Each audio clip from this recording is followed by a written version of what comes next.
this is a classic example of where someone examined by lots of different professionals over the years and lots of different investigations, and all of them come back negative. So the MRI scans this person had 4 of them showed absolutely nothing at all, and saw a range of specialists and consultants, and all said, no, we can't find anything at all.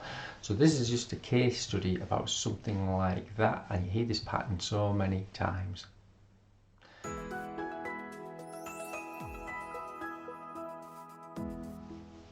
Hi, my name's Drew. I'm a physiotherapist in the UK and help patients work out the meaning behind their pain. It's easy to find out where it is because they'll point to it. Sometimes it jumps around, sometimes there's a reason for that, but sometimes just finding out the meaning of the pain is the key to unlocking it. This case study gives an example of what you hear classically when somebody has lots of investigations. Somebody had years of low back pain, and this was investigated with MRI scans. I think it had 4, and there had a range of different consultants, spinal specialists, rheumatologists, a range of things done. No resolution, just had to live with the pain, back pain, with the radiation into either leg intermittently. And I'd actually seen this person about in the past. Incidentally, I couldn't quite remember them. Maybe at a time I didn't understand this myself. You know, who knows what you could have done in the past, but you can't change that. You can only change what you're presented with what you know in the moment. And the pain was on first thing in the morning, last thing at night, every single day, and no pain through the day. So once the person got going and cracked on, there was no real pain, but they had this pattern for 4 years, and all the scans and all the investigations didn't even show degenerative changes of note. Pretty pristine spine, and yet this constant pattern of pain, first thing in the morning, last at night. Functional, had a career, good career, quite driven career, quite exciting. Pain in the morning, pain at night. Absolutely, totally frustrated them.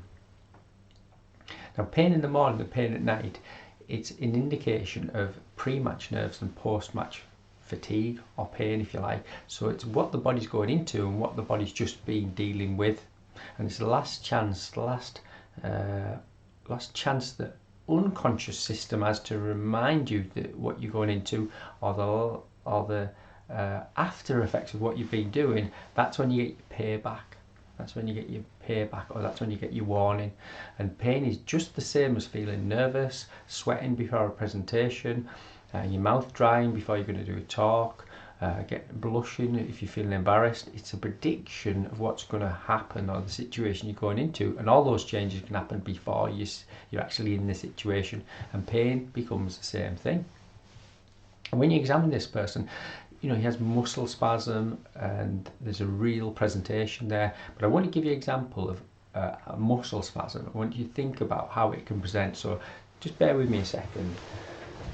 So imagine I was stood in the room and you were examining me, and I came into the room, and I'm the clinician, you're the patient. I come into the room and said, hello, my name is Drew, nice to meet you.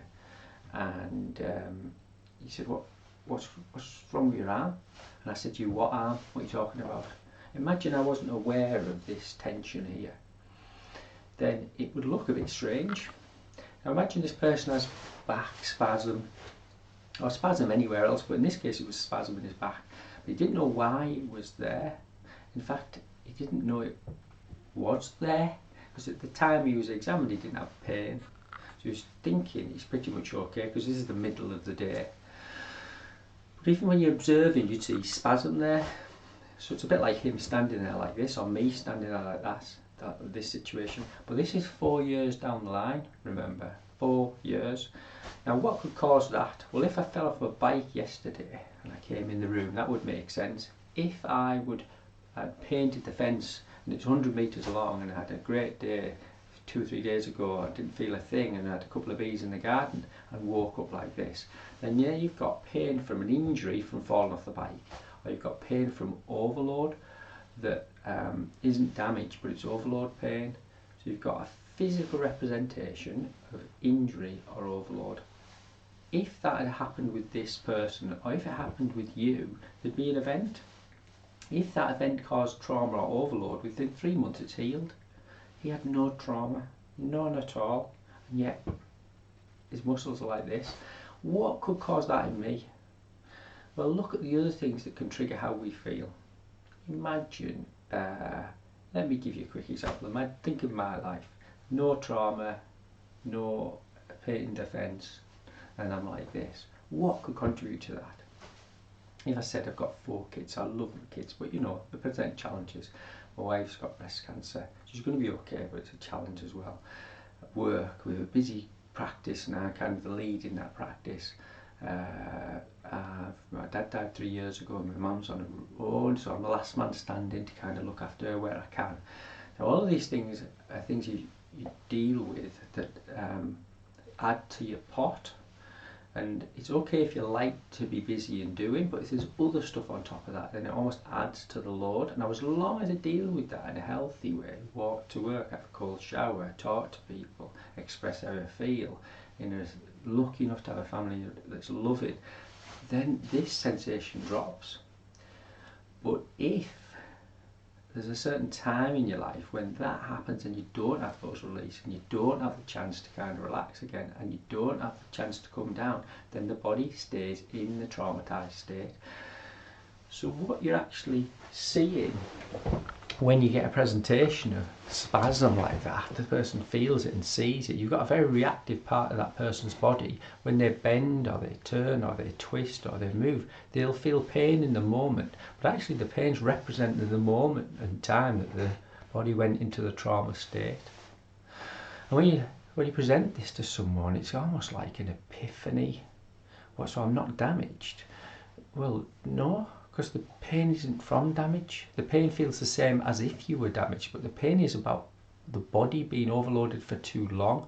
Yes, from maybe some physical elements, and often they're the ones that you keep pushing through with to kind of cope with how you're feeling at the time if you can't control something.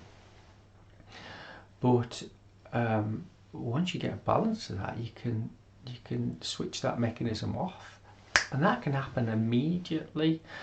Why would it happen? Well, this person has all the traits, he's very driven and pushes hard and loves the adrenaline rush of the things he does in life, but he's also had some, I don't know his full history, and I wasn't interested. You don't need to know the detail. You can go digging if you want, and it's curious to explore and can be helpful, but sometimes you don't have time for that. You said, this is what I'm seeing. And he did have a parent who had a rheumatological problem. He always wondered whether it was going to happen to him, but he'd seen tests, and they explained all of the things that would cause chronic pain or the chronic pattern of pain.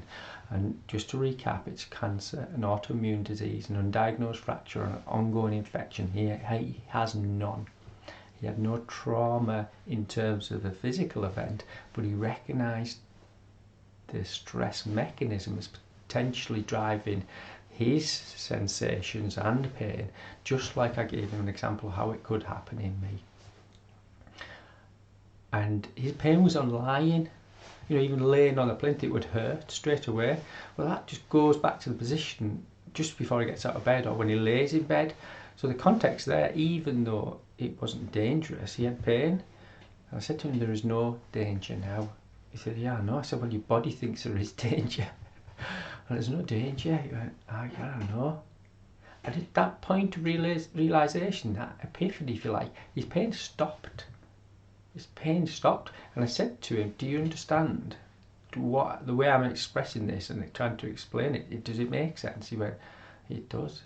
And for the first time in a few years, because he had another problem that was fully investigated, another issue somewhere else that was fully investigated, for 8 years, he said, and the back was 4 years. I said, can you see how this picture would build up? And he said, yeah. He said, you've almost just described the last 10 years of my life. And we didn't have time to go into what had happened and why it happened and how we'd coped with it or how we'd tried to deal with it, but he understood, and in that moment his pain changed. Now, will it recover completely? There's a really good chance that it will, because he understands it, and he can see it in lots of other people, but he couldn't see it in himself. He couldn't even see the spasm. because he couldn't feel it, because he got so good at switching off how he felt, sorry, and that did serve him really well in his work, and probably served him really well at the time he was dealing with the overload. But there's a payback, and if you recognise the responsibility to pay the system back with compassion and kindness and boundary setting and love and movement and sensitivity, and yes, you can maybe take some help along the way with that, you can recover. It's you've got a pristine spine essentially. There is nothing there found there to be worried about. He just needs to know how he can move forwards and back to his life in a way that's respectful of the current nervous system set point, and do things consistently enough to lower that, to make him feel safe, to make his body feel safe, and to allow him to return to the life that should be one that's free from persistent pain. I hope that example maybe gives you another perspective, maybe on your client's pain or your pain, that sometimes it's in plain sight but we just can't see it.